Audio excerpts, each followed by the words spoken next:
Hey, it's MK, and I am here with a Mix It Up Monday layout for you guys today. And I'm also playing along with Christy's Beautiful Life, 30 Days of Sketches. And today's sketch is by Shawn Stiles Lahr. And I actually took this sketch and made just a single page layout because I only had 3 pictures instead of 163 3x3s. I apologize, Shawn. But I did have fun playing with all the elements in her sketch. It was so fun. So because it's Mix It Up Monday, I'm playing along with a bunch of inks and sprays. Actually, I think 2 inks and 2 sprays, but that's a bunch. So I've got some yellow inks by Tim Holtz and some distress inks. And then I also have some different kind of sprays, some Nuvo sprays and some shimmer sprays. That's actually their shimmer colorings. Nope. Splash. Anyways, they're the acrylic sprays, which I think is super fun and reactive with the distress inks. So I'm super excited. I also have this adorable little kit that was gifted to me at the last retreat that I just came back from. So I'm super excited to use some of these papers. They're 6x6 paper pad and this adorable little sticker sheet. And then I have my blank piece of white paper. So I'm going to take my inks and my sprays and build the background. But first I need to pick out my papers and make some circles and I think a little border off to one of the sides, one of the edges. So I got my 3 photos. This is another retreat that I went to. I want to say last year, year before last, possibly last year. I don't know. I have no idea when I went to this one. But I believe it was my friend Cindy's retreat at the retreat house that, so it had to have been October of some sort. Was it last year or the year before, Cindy? I can't remember. I think I want to say the year before because last year I think someone else did a retreat at that time. Anyways, I'm not really sure, but these are my 3 photos. I am going to trim them down a little bit because they are too big for my area. So I'm going to pick some blue papers to be able to do the photo mats. So I've got a light blue for my darkest photo and then dark blue for my people photos.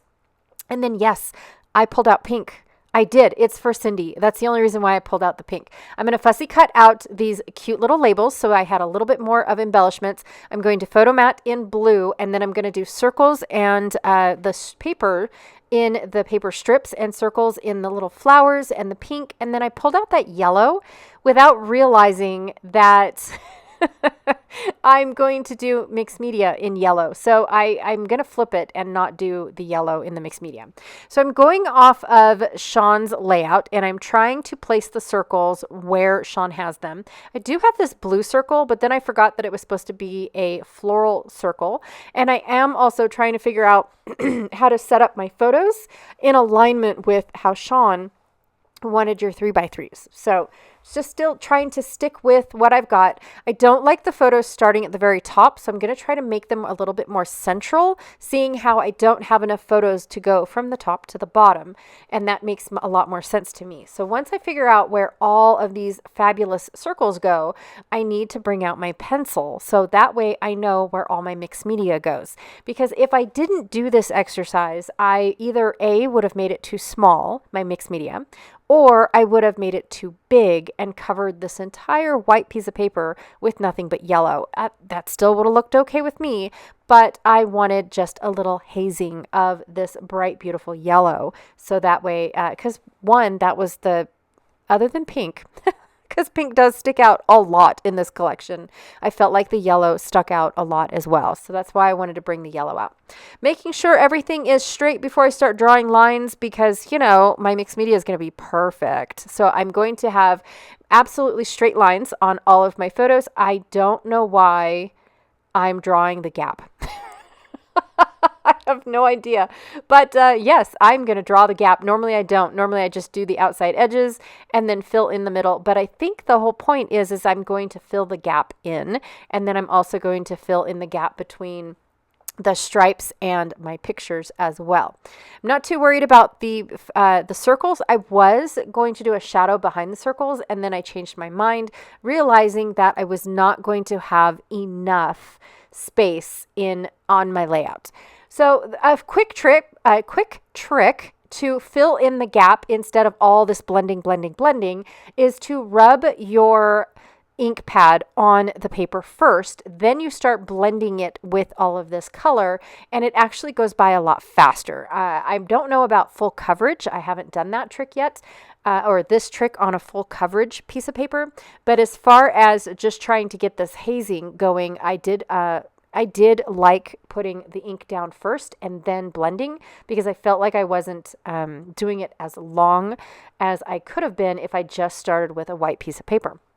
So I am using a squeezed lemonade. So I rubbed the, what is that called? I can't even read it. Scattered straw? Nope. I don't know.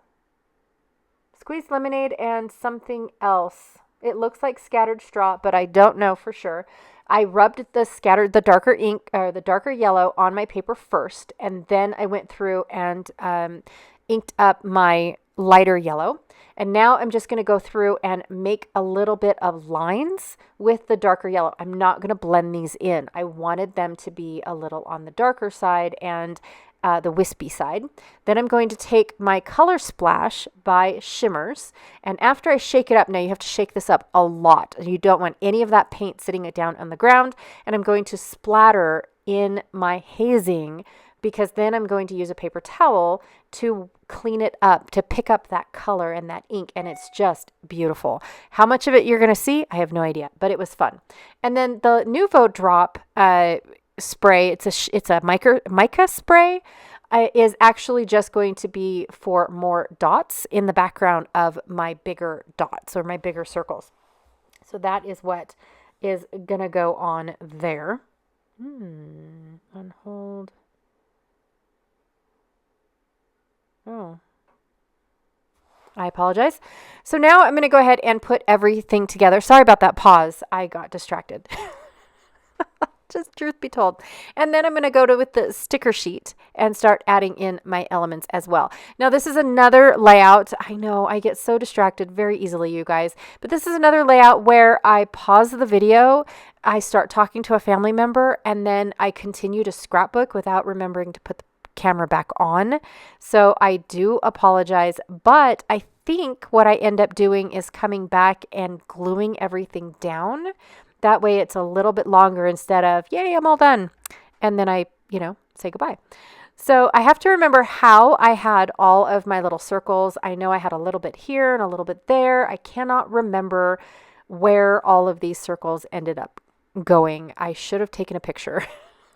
But in the end, I do end up liking where everything goes. The back side of my yellow are all these really fun tools. And so I thought, oh, this is perfect, because there's a bunch of tool images on the sticker sheet. And so I'm going to bring those out, because every time we go to crops, we bring all the tools, right? I know me, I can't leave anything at home. I have to bring my die cut machine. I have to bring everything but my electronic machine, my Cricut. That is the only machine that I don't use. But back in the day, and I say this ever so lovingly, but back in the day, I did bring my Joy to a couple retreats, never touched it, so I never brought it again. And it sits on a shelf and is such a fun little machine to stare at. I actually don't use it at all, you guys. It's embarrassing. Okay, so yes, I cut out the Crafters Are Gonna Craft title out of one of the 6x6 papers. And the 6x6 papers had like this little cutesy cut apart sheet. So they were 3x4s and other sizes. And so that's where I got that little title. Everything else is stickers. And I'm going to pop some up. And then of course, all these little labels and things were from that one paper that I fussy cut out. So that was another fun thing to do. And I just really like how this ended up becoming. Now, I do end up using foam dots because everything's a little flat, because all I'm using is paper and stickers. That is a-okay. There is nothing wrong with flat layouts. I just like the bulk. I love adding dimension to all of them. I do have a little blank label that I'm looking for, and I found the perfect word that just says memories. And then I love crafting right above our group photo. I thought about adding something in this little cluster up here because it's a little lonely. So I found these little pairs of scissors, or this pair of scissors. And I'm going to go ahead and put those up there. And it's the perfect little tool. I've got, markers and paintbrushes, and even a little Rascog cart. That is so adorable. So I really did enjoy playing with this super cute kit. Even though it's a little pinky for me, it worked really well because of our friend Tina in this picture. This whole layout was based off of her pink. And that's basically why I chose to add a lot of pink, is because little Miss Tina is full of pink and I love it. So anyways, that is my layout for today. Thank you so much for hanging out with me today. I really, truly appreciate it. Shawn, this was an amazing sketch. I do apologize for not making it into a double page layout. However, it works for a single page as well. I really had a lot of fun. Don't forget to check out all the links that I have down below or right here. And yeah, thank you again, and I will check you guys all later. All right, bye.